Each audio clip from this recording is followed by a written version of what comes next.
भारतीय वायुसेना की क्षमता को मजबूत करने की दिशा में एक ऐतिहासिक कदम उठाया गया है।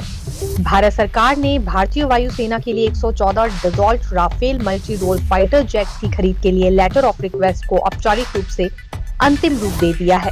करीब 3.25 लाख करोड़ रुपए की अनुमानित लागत वाला यह सौदा भारत के इतिहास का अब तक का सबसे बड़ा लड़ाकू विमान रक्षा समझौता होने जा रहा है।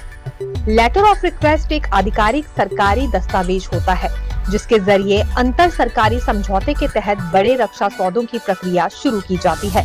इस आधिकारिक अनुरोध पत्र को आने वाले कुछ हफ्तों में औपचारिक रूप से फ्रांस सरकार को भेज दिया जाएगा। इस मेगा डिफेंस डील की सबसे बड़ी खासियत इसका स्वदेशीकरण है। प्रस्तावित समझौते के अनुसार कुल 114 विमानों में से लगभग 90 जेट विमानों का निर्माण मेक इन इंडिया पहल के तहत भारत में ही किया जाएगा। इसके लिए फ्रांसीसी एयरस्पेस कंपनी डसॉल्ट एविएशन एक भारतीय निजी या सार्वजनिक क्षेत्र की कंपनी के साथ साझेदारी करेगी। भारत में बनने वाले विमानों की सटीक संख्या 92 हो सकती है, जबकि बाकी बचे 22 विमान फ्रांस से सीधे फ्लाई अवे स्थिति में भारत लाए जाएंगे। इस सौदे के तहत तैयार होने वाले विमानों में स्वदेशी पुर्जों और तकनीक की हिस्सेदारी करीब 50% होने की उम्मीद है।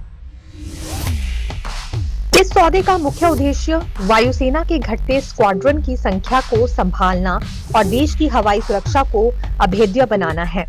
यह महत्वपूर्ण घटनाक्रम ऐसे समय में सामने आया है जब भारतीय वायुसेना के प्रमुख air chief marshal AP Singh 1 जून से फ्रांस के 3 दिवसीय आधिकारिक दौरे पर हैं। भारत द्वारा 114 राफेल विमानों को खरीद प्रक्रिया को आगे बढ़ाने के बीच वायुसेना प्रमुख का यह दौरा बेहद रणनीतिक माना जा रहा है। अपने इस दौरे के दौरान air chief marshal AP Singh France की प्रमुख रक्षा कंपनियों के शीर्ष नेतृत्व से मुलाकात करेंगे। इनमें राफेल विमान बनाने वाली कंपनी डसॉल्ट एविएशन और खतरनाक मिसाइल प्रणालियों का निर्माण करने वाली कंपनी एमबीडीए शामिल है।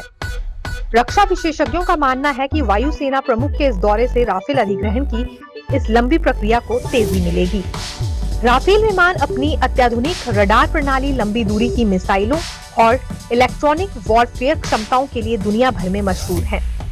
वायुसेना में इन 114 नए राफेल विमानों के शामिल होने से न केवल भारत की सीमाओं पर निगरानी क्षमता मजबूत होगी, बल्कि चीन और पाकिस्तान जैसे पड़ोसियों के मुकाबले भारतीय वायुसेना को रणनीतिक बढ़त भी हासिल होगी।